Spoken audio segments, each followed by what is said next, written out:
doing a really good job here. It's very well run. It's nice not having to deal with any audio video problems, so that's awesome. So the background on this talk is that for the last 3 years I've been doing a lot of consulting with a lot of different companies and really seeing a lot of people struggling with threat intelligence. And when for my free time, I like to trade off reading like a technical book and then read a book for fun. So I'm reading like history books, spy books, and then I'll mix in like a forensics book. That way to break it up so I'm not just reading about editing a disk in hex all the time. So a little bit of background on me. Like I said, I was previously at CrowdStrike, and I've just switched over to a new role working with the internal IR team over at Splunk. I've been in the industry for about 15 years, working mostly in incident response and forensics, and I'm super into IR. I'm kind of like an IR adrenaline junkie, which has led to some work-life imbalances, hence me getting out of consulting and wanting to work more at a slower pace. So I recently left CrowdStrike. But I've spent a lot of time in targeted industries over the time, so I've had a lot of experience dealing with nation-state threats, and that's led to kind of some interest in helping people better defend their organizations. So the book that kind of inspired me to come up with this talk, combined with my work where I was seeing people spending a lot of money and not getting ROI from threat intelligence, was a book from Christopher Andrews, which I would highly recommend everybody check out. It's not even that new of a book, but it's fascinating, and he's written a lot of books. His other most famous book is about the KGB, so I'd recommend that one as well. But what I wanted to cover was kind of like the current state of affairs, what's going on with threat intel. So how many people here at least consume threat intel? Is there anybody here that does full-time threat intel as their job? Okay, we got a couple. Great. So I'm going to cover that first and then go over some older stuff, some stuff way before SIGINT and way before computers even existed, because I think there's some lessons there to be learned, and highlight, which may not make sense now, but I want to make 5 key points about how organizations can be better about how they run their threat intel team. And I thought it was pretty cool that the professor that kicked off the conference this morning, he mentioned that the problem, was a lot of it was, human and sociology. So a lot of this is how to manage C-level psychology and get them to get on board with threat intelligence, because a lot of the problem is they're just not interested in it. They don't see it as, they're not sure that it even matters to their business. So, first thing with threat intelligence, there's, I guess, 2 major breakdowns of threat intelligence. The first is tactical threat intelligence, which is much easier to ramp up, and I think that's where most organizations are having success. How many people are, taking in indicator feeds and building detections and finding evil from, data like this, like IOCs, indicators of compromise? So I think it's well understood, and I compare that to like being able to sink a 3-foot putt. It's very consistent. There's frameworks. It's mostly all within your security organization. So like the person that's producing it also reports to the same person that's consuming it. So there's less friction. You don't have to depend on a lot of people to be really good at tactical threat intelligence. And it's more what I would call binary. So it's like either this MD5 is this hash or it's not, or this cert was signed or this compile time was this or it's not. So it's much less gray than maybe strategic intelligence, which I would compare to trying to hit a 300-yard drive to a certain spot on the fairway every single time. It's your chances are when you write a threat intel report, you're guessing a lot. You're saying like with medium confidence, I think this is going to happen. And the reality is you can't be right every time, and you're never going to have like complete information. And so for that reason, strategic threat intel is really, really tough to do. And that's where I see people building things, but not really doing fresh analysis. They're just repackaging intel from other companies. So I think that's something to point out. And then there's some other themes that are happening right now. It's kind of an obsession with how many data feeds do you have. I mean, I had a very large vendor try to sell me when I was working for a client. I was representing them, and they said, well, we have over 80 feeds, and how could you possibly do threat intelligence without our data lake? I'm like, okay, I don't think he even knew what he was saying. And I just kind of laughed at him and just said, okay, we're not going with these guys. So a feed is a part of it, but that's really just something that you would just feed straight into your detection, and there's not a lot of context around it. But there's for some reason, an obsession with like having, 50 feeds, 100 feeds. Like we have the latest threat intelligence, and I think a lot of that is just creating a lot of busy work. I'm also seeing, and I touched on this earlier, specifically around strategic threat intel. Companies are creating these fusion centers, which have really awesome displays. They look great. They look like something from an episode of like 24. And I'll go in and take a tour and look at it, and they're either empty, or I'll like talk to the people and say, hey, what are you guys doing? And it's, somebody from legal just checking their email, or it's somebody from the server team, like just doing his daily job and nothing to do whatsoever with combining intelligence. And I keep seeing this over and over again. I'm like, well, I don't know what's going on, but these guys just spent, over $1 million building this fusion center, and it's not really producing any results. And then also the whole concept of just repackaging. So they'll take, feeds from FireEye and Flashpoint and CrowdStrike and just repackage it into a summary and say here, but no real new analysis is being done. So that's something that I think people can improve on. Hiring. So another trend that I've observed is companies kind of tend to get fooled by hiring people from the government. So not every job in the DoD is created equal.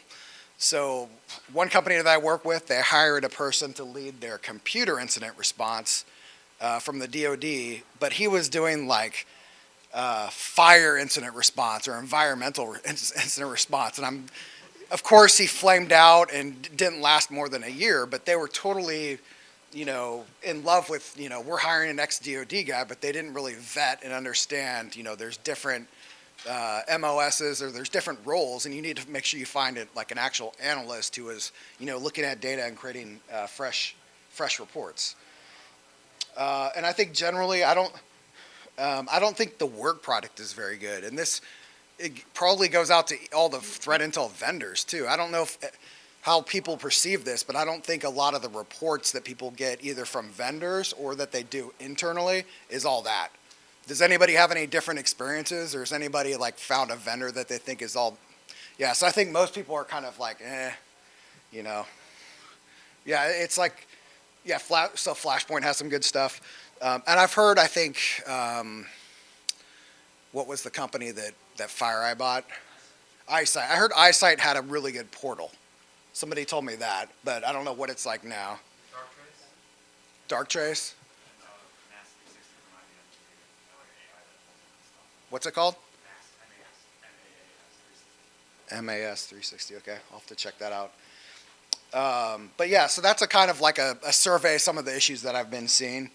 And now on to geeking out a little bit about history. So before we get into some more modern stuff, I wanted to dive into a little bit about somebody that was like so far ahead of their time, it's just ridiculous.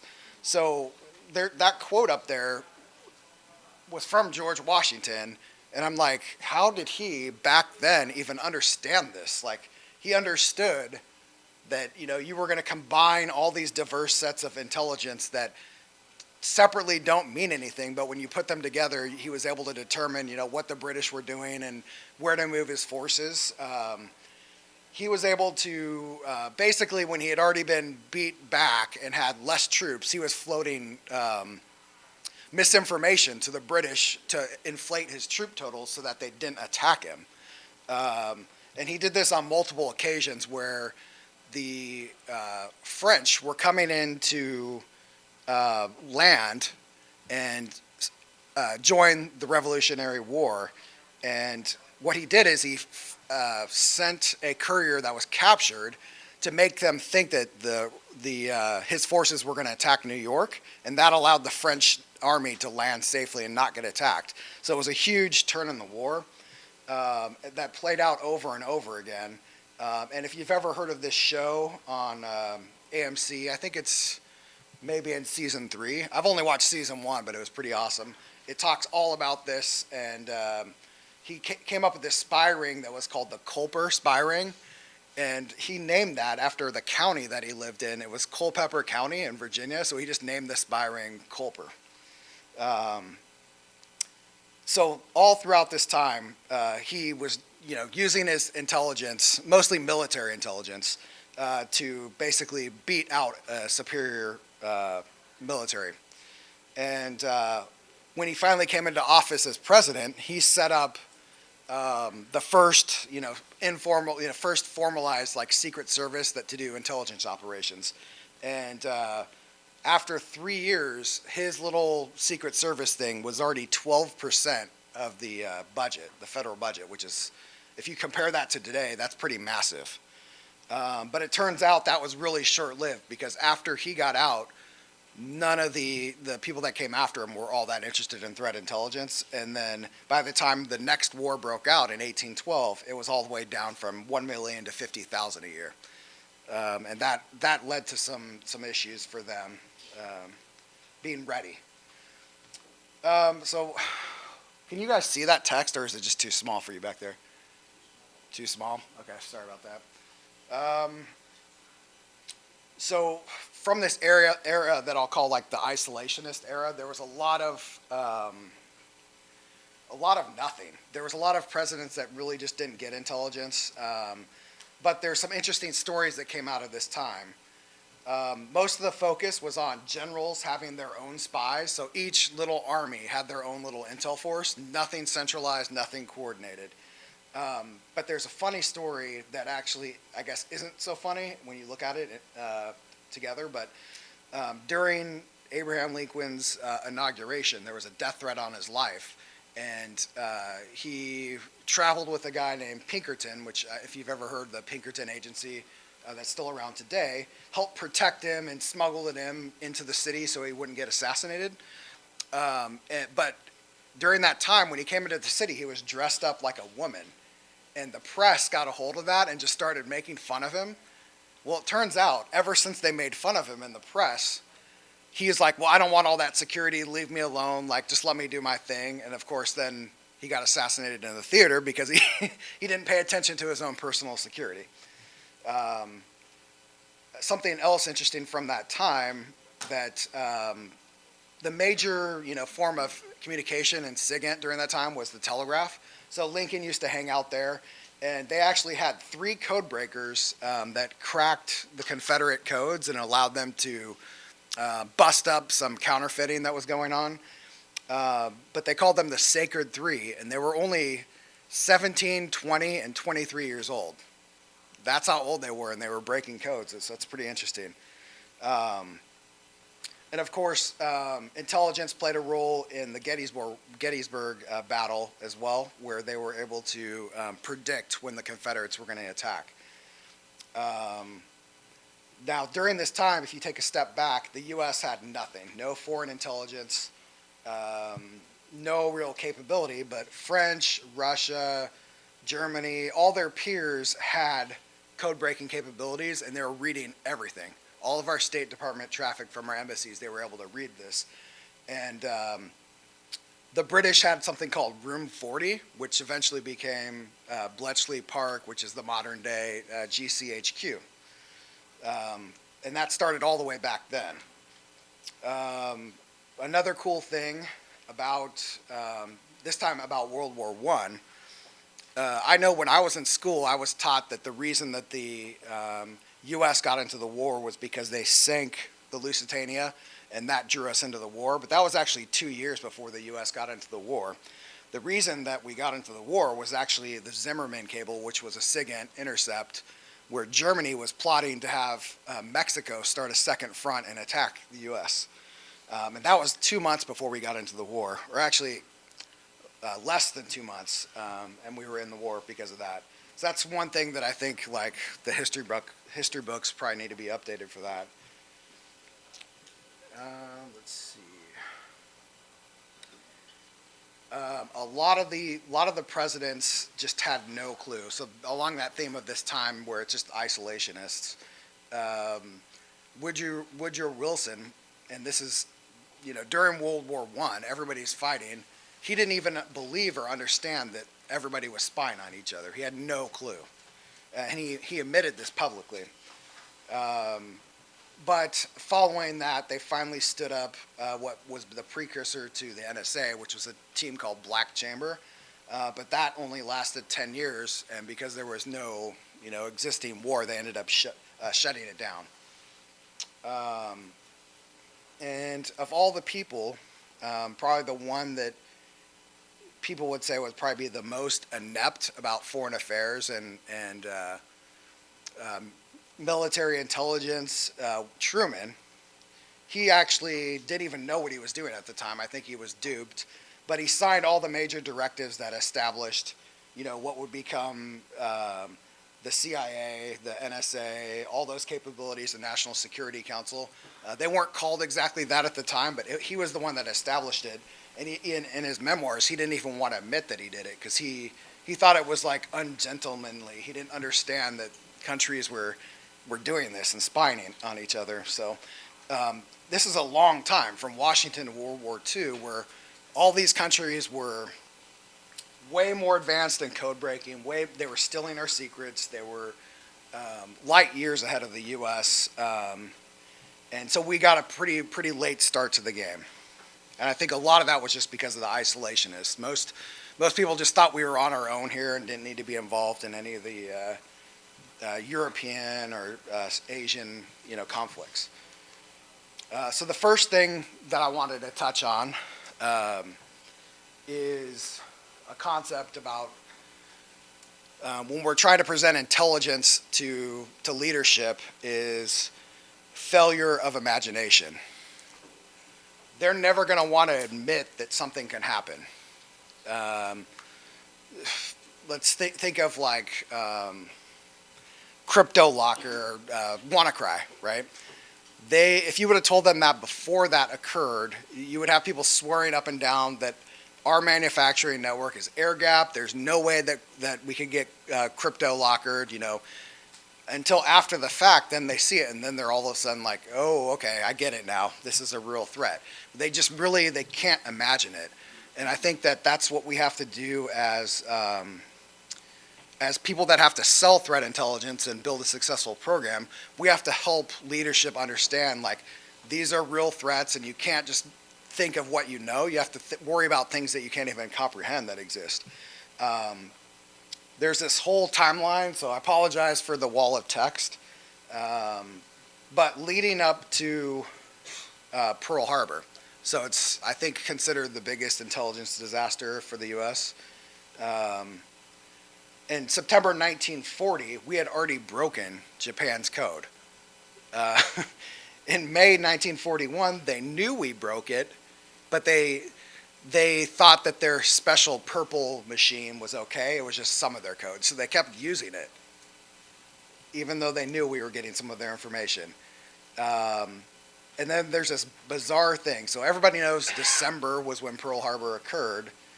And they had this arrangement where the Army would provide updates one month and the Navy would provide updates the other month, because the two agencies fought each other.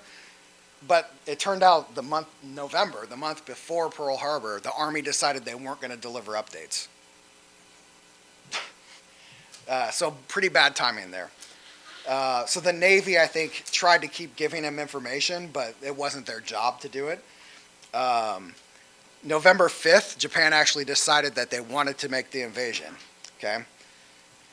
November 25th, FDR tells his entire cabinet, hey, we're going to get attacked. Okay. On 26th, they observe that troops have left Shanghai from Japan. And on the 27th, they decrypt instructions that the embassies that they know how to destroy their code machines, their papers, their books, so that they're ready when they get the order, they can do this. So one, FDR says, hey, we're getting attacked, and they know that they're going to get, they know that the embassies have been warned so that they can destroy their stuff. Then the next day he goes on vacation. It's like, what the hell? So on the 28th, he goes on vacation. And the day following that, they send out a major alert to just the Asia fleet. So like think of the Western Pacific, just they got the warning. So they had no clue that, they couldn't even comprehend that they would be attacked at Pearl. They had all this information happening, but their imagination made them think that it was only this certain area of the country or of the globe that could be attacked. And even further leading up into that, they intercepted messages from Tokyo to Berlin saying, hey, we're going to war. So they knew that the attack was coming. They even warned part of their fleet, but they never said anything to the base at Hawaii. So they were caught completely unaware. And that was strictly, failure to even imagine that could have occurred. It turns out and obviously this is like super, I guess you would call it like hindsight bias, because we all know what happened, so it's somewhat biased in the fact that we know how it played out. But the code that they were using, the naval codes, they only assigned like 2 to 5 analysts in the entire military to break the certain naval code. So they didn't break it in time, but after the war, they went ahead and broke it and found out, hey, they were coming for Hawaii, and they found all these plans that if they would have just assigned, more than 2 to 5 people, they would have broke it no problem. The same thing, failure to imagine. You would think that they would learn from this, right? They failed to imagine the Tet Offensive in the 60s. They saw all this traffic about all these attacks on all these major cities, and they just said, no, there's no way, like this is a diversion. And of course, I think U.S. forces lost, thousands of men in the attack, and the whole time they were like, no, this didn't happen. And it just baffles me that like they have all this intelligence and refuse to like even believe that this could occur. The next concept is like, to me, this is the most important one. Of all these, this would be the one that would allow you guys to be the most successful in getting more resources or getting trust with your executives. And it's the fact that like when we're talking about psychology, people always want to know what their peers are doing. Like, how do I compare to what company X is doing? How do I compare to what the best practices are, or his friend, their buddy CISO at this other place? Like, the more you can shape your analysis to align with what your peers are doing, the more that they will be wanting to do what you want them to do. And over time, this came out over and over again. So in the 1880s, there was the War of the Pacific, and the U.S. was completely blindsided. The U.S. thought that they had the most powerful Navy, and they turned out that like the Chilean Navy in the 1800s apparently was like 4 times more powerful and more modern than the U.S. Navy. So immediately they freaked out and established the Office of Naval Intelligence and the Military Intelligence Division, and Congress authorized a bunch of spending just because they were afraid, oh, we're behind. So, I mean, you can just see how powerful that is, that if your CISO or CIO or C-level figures out, hey, we're Bank of America and we're so far behind JP Morgan, okay, here's another $100 million, buy every tool. Air gap power, the same thing happened again. Leading up to World War II, the U.S. estimated that the Germans had 6,500 planes. They actually only had 1,700. And it turns out the Allied forces had way more planes than the Germans. And because of this, FDR asked for 10,000 planes. They only had 1,700. So it's the same thing happened again. The bomber gap in 1955. The Air Force said that the Russians had 600 to 800 bombers. They actually had less than 200. And so, of course, the U.S. started building more bombers. Missile gap. The Air Force and then a group called the National Intelligence Estimates said that the Russians had like 100 ICBMs ready with plans to grow to 1,500. The U.S. only had 130. But the real number, the Russians only had 4. So it's just scary how wrong they were and how constantly they overestimated. And because of that, obviously, we spent a lot more money on defense.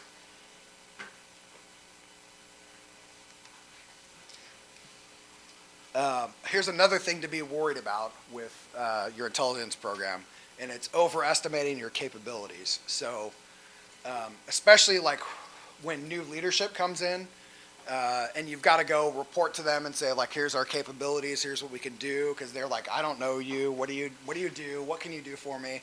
And so, of course, you want to put your best foot forward and make it look like you're walking on water with your program. But you got to be careful there. You want to look good, but you don't want them to think like, one, that you're 100% right all the time, or like you have capabilities that you don't. And it's actually more important to probably, present a more accurate picture than to look like you have more than you do, because then they're going to rely on you, and then you're going to find out like, oh yeah, those servers actually aren't patched. So something that came up when I think it was in 1952, the head of the CIA reported back to the president that he had 1,500 agents in North Korea. But when they actually went to go like prove that out, he had only 200 in the office in Seoul, and none of them spoke Korean. But he reported back to the president that he had 1,500 agents. And it found out that like over time, all their agents that they had sent over the border had all been killed. Like none of them transmitted back anything of value. So that was pretty embarrassing. And in his memoirs, Beadle Smith said, yeah, I was just too embarrassed. I didn't want the other branches to know that I was, overstating my capabilities. So that's pretty silly. This also happened again when Kennedy came into office, the whole Bay of Pigs thing. So that would have been planned for like, I think it was like, 4 or 5 years under Eisenhower. And Kennedy came in and literally like within the week or so, it was like 10 days. He didn't have much time to even, when you're coming in as a new president, they're doing the nuclear codes, they're doing all these other things, you're having to nominate people. So within that short time frame, he had to decide whether or not he was going to go forward with this. And he basically said, like, these guys seem like they know what they're doing. They come off really smart. So he went ahead with it. And it turns out that the advising Marine that was devising the plan for landing, he had only done one amphibious landing in his whole life, versus some of the other people from World War II had done, 30. Throughout the course of the war. So he had no experience, and they actually landed in a swamp. So that didn't end well for them. And if you just look at the numbers, they landed with 1,400 troops. Castro sent 20,000 at them. So, yeah, it's kind of overstating capabilities. The same thing happened again when Jimmy Carter came on board. They had just deployed this awesome new satellite technology, the keyhole satellites. And they came in and wowed him and showed him like they could, see down the chimney and like see the stripes in the parking lot and where somebody was parked. And that was like crazy for back then in the late 70s having that technology. And so that gave him a distorted opinion of, what they could actually do, which was a lot less when it came to other areas like of human intelligence and stuff that led to the hostage crisis later, because he just didn't have what he thought he had in terms of intelligence. All right. Being Milton. So what I mean by this is you don't want your intelligence reports to sound like Milton. Just mumbling, background noise, like if you send them just too much information, or you're just not giving really solid presentations, I mean, they already don't want to hear from you anyway. You know, we're the geeks from IT security, like they could care less. But bombarding them with a ton of information probably isn't the best technique. It's funny to watch the progress of this, of where the different presidents got so much information and finally complained. So FDR, when they first started decrypting codes, he was getting 50 separate decrypts a day on his desk. So no real summary. Sometimes the decrypts conflicted each other. Nobody answered his questions. They just dumped 50 decrypts on his desk every day.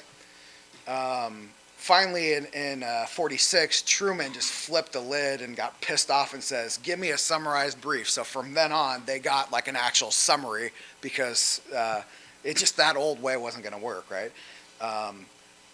Even if you look at FDR, he never even acted on any of it, because he's like, I don't even know what to make of this. It's just like, you're dumping stuff on me. So it's like a lot of, especially if you have to work for somebody from the military, they have this concept of bluff, where it's bottom line up front. If you don't tell them in that first few lines what you want, they just stop reading. So in 61, finally, I think it was JFK asked for a checklist. So they changed the way they did it, and it's like, give me, you know, a one-line summary of what it is, because I don't have a lot of time here.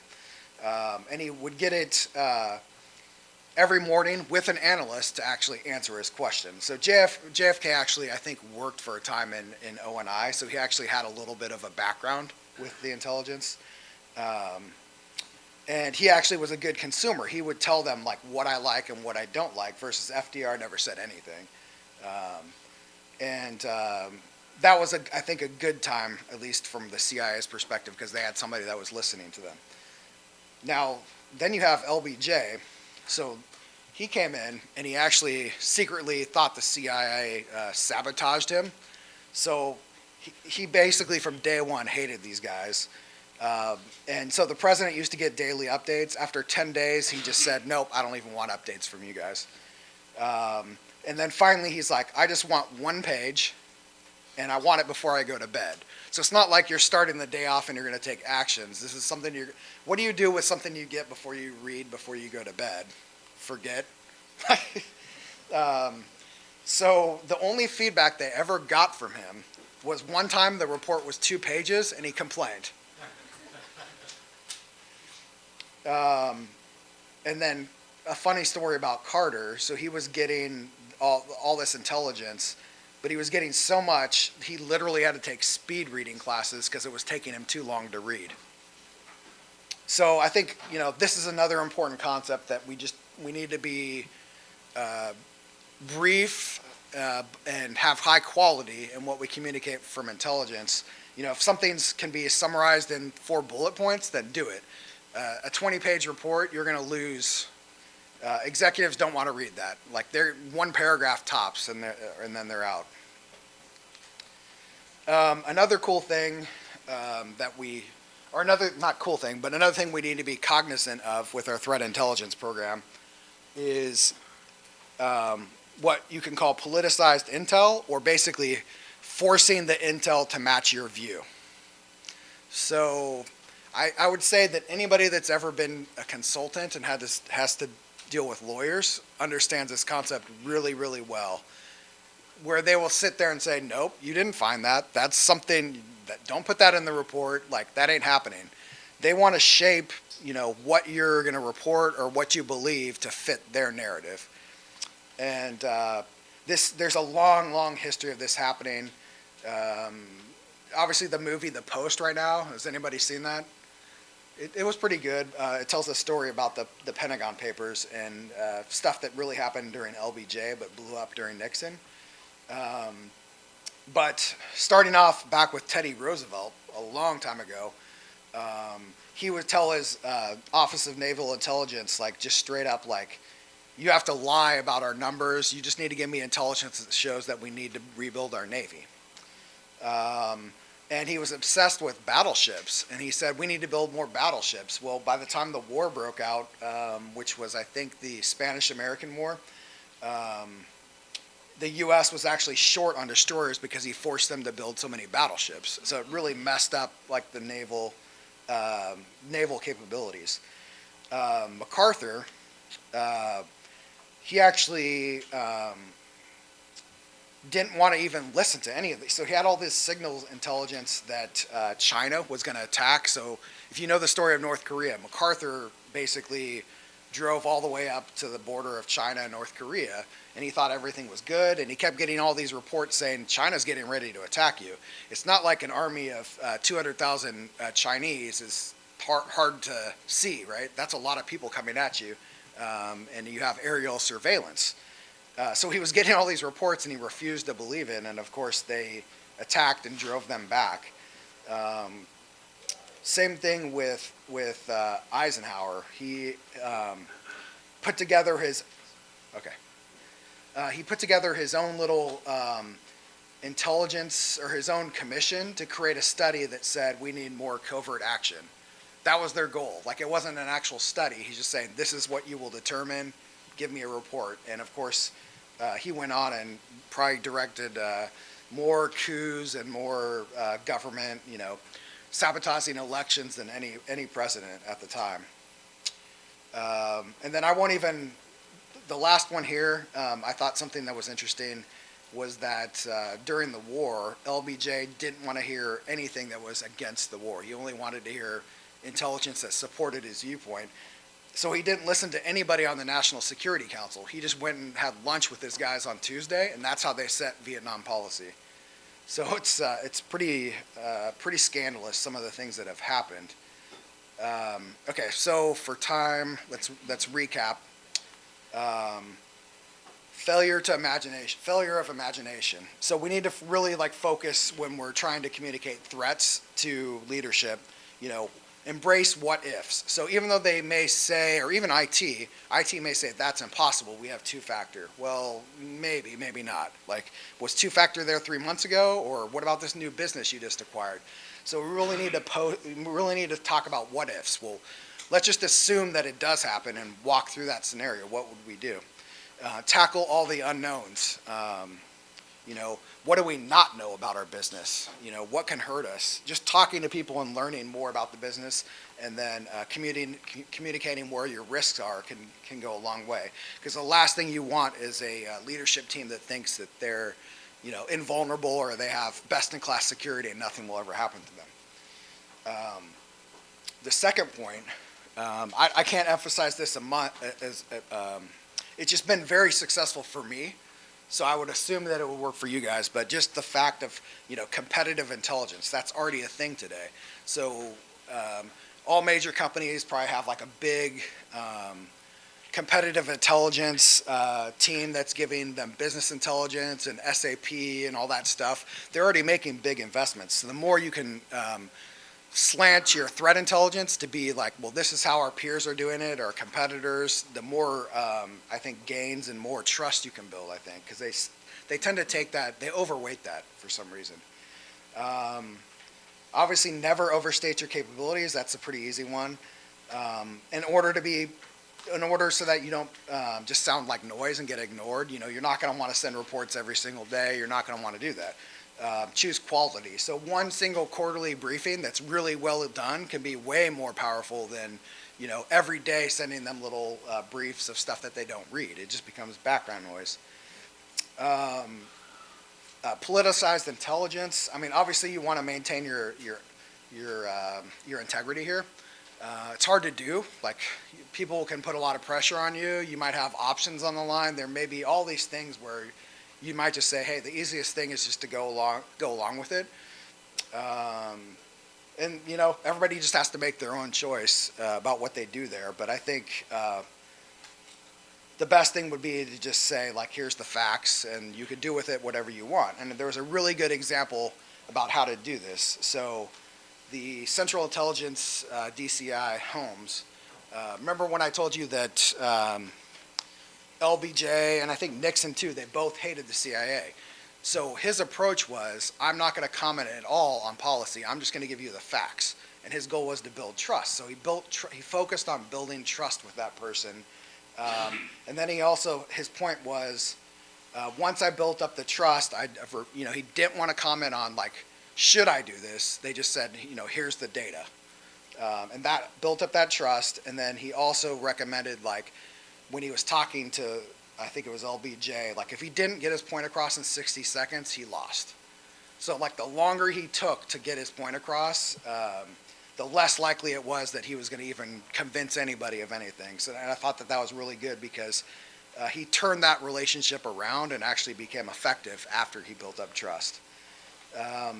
Lastly, you got to be like Rob Lee. The guy's awesome. So read everything you can from that guy about threat intelligence. And we're a little bit over, so questions? Yeah, I just wanted to gauge your thoughts. A lot of what we think of threat intelligence is information. So in your view, what is the difference between information and intelligence in so many teams kind of construe the two? Yeah. So I think the biggest thing there is going to be context. So I would say, you have data, and then you have information, and then you have intelligence. And so you want to have context and also some kind of recommendation. So you want to state the facts and then state, like, here's what we would advise, because that's the biggest thing is that people say, well, it's not actionable, so why am I spending time reading it, right? So actionable and context is the key. So understanding, one, where did you get this information? How reliable is it? Versus just having an IP address. What makes it the intelligence is the context, level of confidence, and then some action, right? But yeah, that's a great question. About keeping up with Joneses, are you aware of any benchmarking resources that talk about how much companies are spending on cybersecurity preparation? Do a lot of data about incident response rating, and not as much about how much the companies will need to spend on preparation? Yeah. So her question was, is there any benchmarks on preparation? There's nothing that I've seen. I think your best bet really is just to establish, discussions with your peers, because I don't think that's something that's super controlled, but also maybe if you're in one of the industries that has an ISAC, that's one option. MITRE has a lot of stuff. There's different reports out there, but I've never ever seen one that's specifically around preparation. I've seen like overall budgets and tools, but not that, so sorry. Very quick one. So you mentioned about MITRE and you mentioned about ISAC. Could you please share, and there are a couple of ones such as InfoGuard or PIN. Could you please share with us what are the best ways for us to obtain those actionable threat intelligence within a particular vertical that we're in, depending on which industry there's, Yeah, so his question was, how do you obtain actionable threat intelligence? I've always recommended like a three-prong approach. So one, the first thing is analyze all your own incidents. So do root cause, run that stuff to the ground, because that's really giving you the first leg of it, understanding what's hitting you. Then, add a couple commercial feeds, see what happens. You can integrate that in. And then the last thing is with your peers. So there's a lot of companies outside of the formal ISAC stuff. Outside of the financial services, which I'm sure a lot of people here are involved in that, the ISACs haven't been that great from what I've seen from the one outside of that, but a lot of closed circles. I can't mention any of them by name, but like the closed groups of people seem to share the most information, and you're just talking about sharing campaigns. And I think that gives you a lot of visibility into what's happening. I don't know, does anybody else have any advice there about that one? Expiration dates on a lot of these threat intel reports are things that might be relevant in this time frame. Maybe even a month later might not be relevant, and you might be seeing an environment of worry and panic and thinking, compromise because we see this indicator, and a lot of times there's no follow-up saying these indicators are no longer relevant. Yeah, so that's a big, I would call that a major pain in the ass. So aging out your indicators, because so much of that is shared infrastructure. So you get an alert 3 months later, and it's like a hosting provider, and it's not even malicious. So yeah. Yeah, so my question is, so I know with tactical CTI, it's pretty easy, if it's good tactical CTI, to make it actionable, right? To like take an immediate action, do something about it. I'm curious to hear your suggestions on how to make strategic CTI incorporate more actionable steps, especially pitching it to, you know, high-level executives and stuff. Yeah. So I think first, I would want to, if you have a CISO, look for what he's looking for. Then venture out into the other parts of the business. So in a business that I worked at previously, I spent a lot of time on M&A and looking at that, because a lot of the M&A, we had a lot of phishing and attacks around that and people trying to breach our network. That's a good one, but a lot of it depends on your business, what vertical you're in, to figure out what the best route is. But I think definitely M&A, peer intelligence, that kind of stuff. But also, number one should be your CISO first, and hopefully that person is engaged and wanting to do that. But like whatever your business is, so if it's online transactions, then you're going to want to figure out a way to make your threat intelligence align with that, whatever threats are facing that. Did you have one? Yeah, well, I was going back to, so on the tactical side, even if some of those indicators are going to go and expire, the pattern of what you're seeing in the past can also form the strategic end to see how your adversary or threat actor or what have you is evolving over time. And what they've tended to rely on in the past, maybe something they switch up in the future or continue to rely on, and you have to gauge your confidence around that. So even if some of that information looks like it's going to expire, it's still useful on the strategic end. Yeah, I agree. So like not the actual like atomic indicator, but the TTPs. Yep, for sure. So yeah, that's the whole kill chain thing, right? Actually mitigating advanced persistent threat I would say the easiest. That's the biggest obstacle I have, is explaining to people that it does work. Because they always say, well, it's not working because you're not blocking it. If you don't have an advanced threat, you don't have an active threat. So I have a really good example for you that has nothing to do with CrowdStrike. So Will, you don't have to worry. So when I worked for an energy company, I got on board there and we were still ramping up, and I was leading their information security program. And a peer of mine at another energy company had virus total intelligence, and I didn't. And he had already deployed YARA rules to watch what was getting submitted.